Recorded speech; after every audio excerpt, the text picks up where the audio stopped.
Pre viewers, अनुपम entertainment classes में एक बार फिर आपका स्वागत है। तो आज हम लोग हिंदी साहित्य के इतिहास, खास करके भक्ति काल से संबंधित कुछ प्रश्नों को हल करेंगे। आधुनिक काल में राम कथा पर रचित महाकाव्य कौन सा है? साकेत है। आधुनिक काल में राम कथा पर रचित महाकाव्य साकेत मैथिली शरण गुप्त जी का है, जो कि एक महाकाव्य है।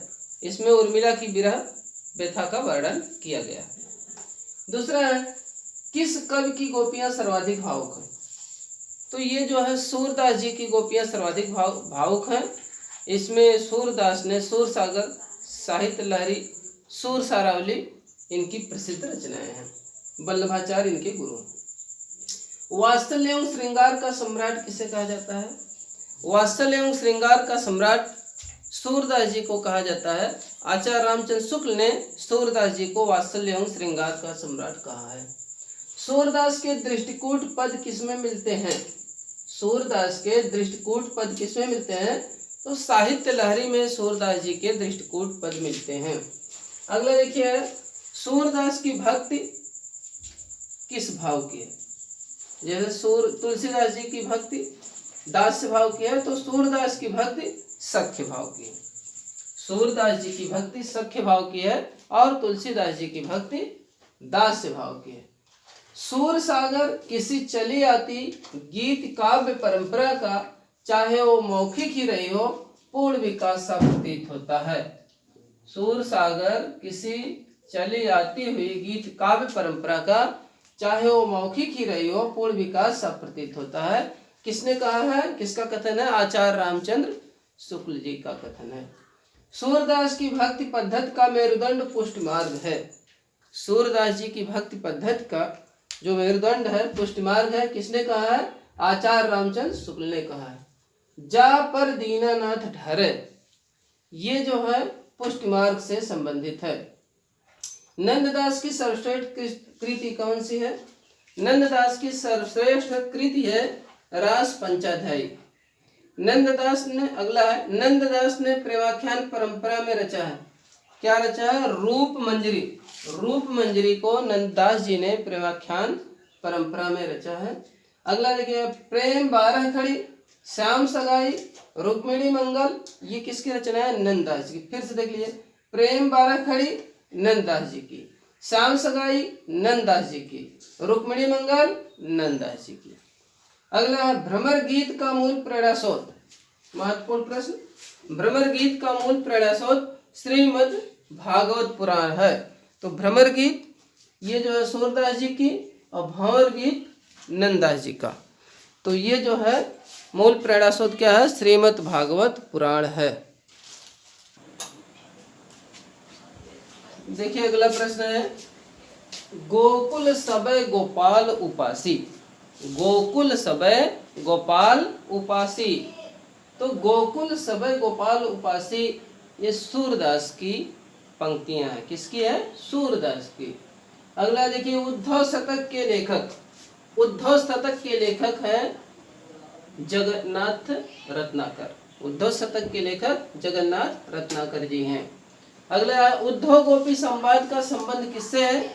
उद्धव गोपी संवाद का संबंध है भ्रमर गीत काव्य परंपरा से। उद्धव गोपी संवाद का संबंध किससे है? भ्रमर गीत काव्य परंपरा से।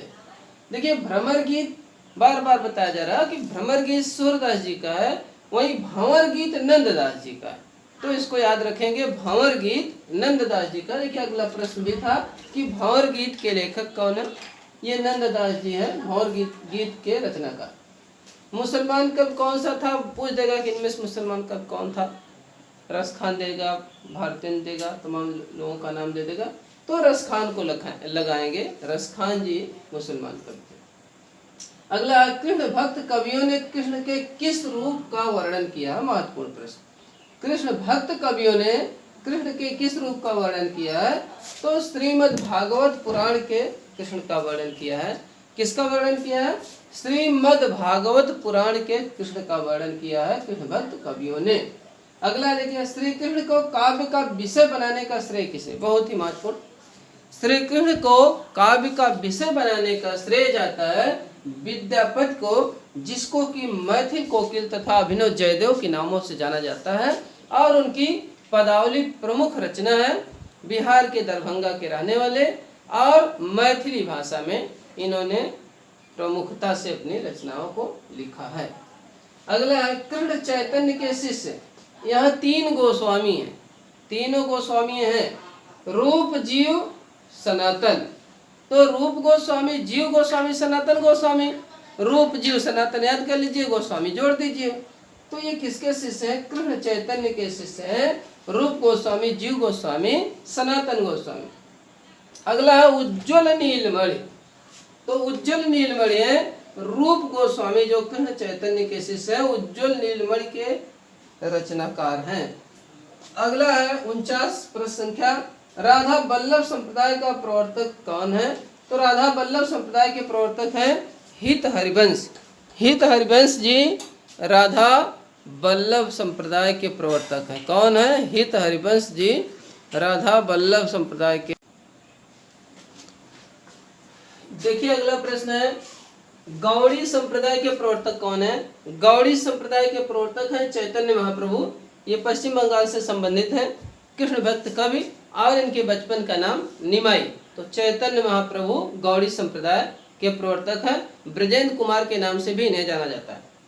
अगला है, अच्छा वही है, ब्रजेंद्र कुमार का संबंध किससे है? तो चैतन्य महाप्रभु से ब्रजेंद्र कुमार संबंधित हैं। पुष्टि मार्ग के प्रवर्तक कौन है? वल्लभाचार्य जी है, जो सूरदास जी के गुरु हैं और पुष्टि मार्ग के प्रवर्तक हैं। श्री कृष्ण भक्त कवि है, और ये जो है इनका मत शुद्धा द्वैतवाद है। क्या है? शुद्धा द्वैतवाद है। अष्टछाप के कवि, मतलब अष्टछाप में कुल कितने कवि हैं? जैसा कि नाम से स्पष्ट है कि अष्टछाप में 8 कवि हैं। अगला है, अष्टछाप की स्थापना कब हुई थी? तो अष्टछाप की स्थापना हुई थी 1565 ईस्वी में। अगला है, अष्टछाप के कवि किस मंदिर में कीर्तन सेवा करते थे? महत्वपूर्ण प्रश्न कि अष्टछाप के जो कवि थे वो किस मंदिर में जाकर कीर्तन और सेवा करते थे? उस मंदिर का नाम है श्रीनाथ जी के मंदिर में जाकर ये जो है अष्टछाप के कवि कीर्तन और सेवा करते थे। उसके बाद वाला प्रश्न है, गोसाई विठलनाथ ने पुष्टिमार्ग का जहाज किसे कहा? गोसाई विठलनाथ जी ने पुष्टिमार्ग का जहाज सूरदास जी को कहा है। उन्होंने कहा कि पुष्टिमार्ग को जहाज जात है, जाको कछु लेना हो सो लेव।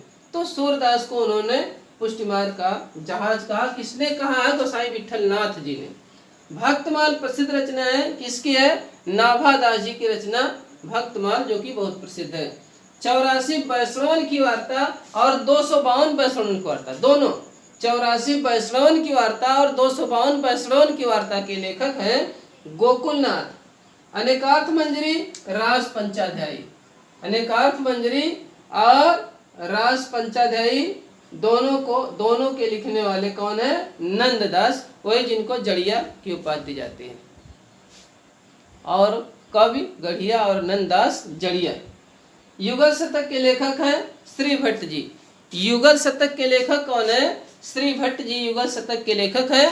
तो चैनल को लाइक और सब्सक्राइब अवश्य करें। बहुत बहुत धन्यवाद।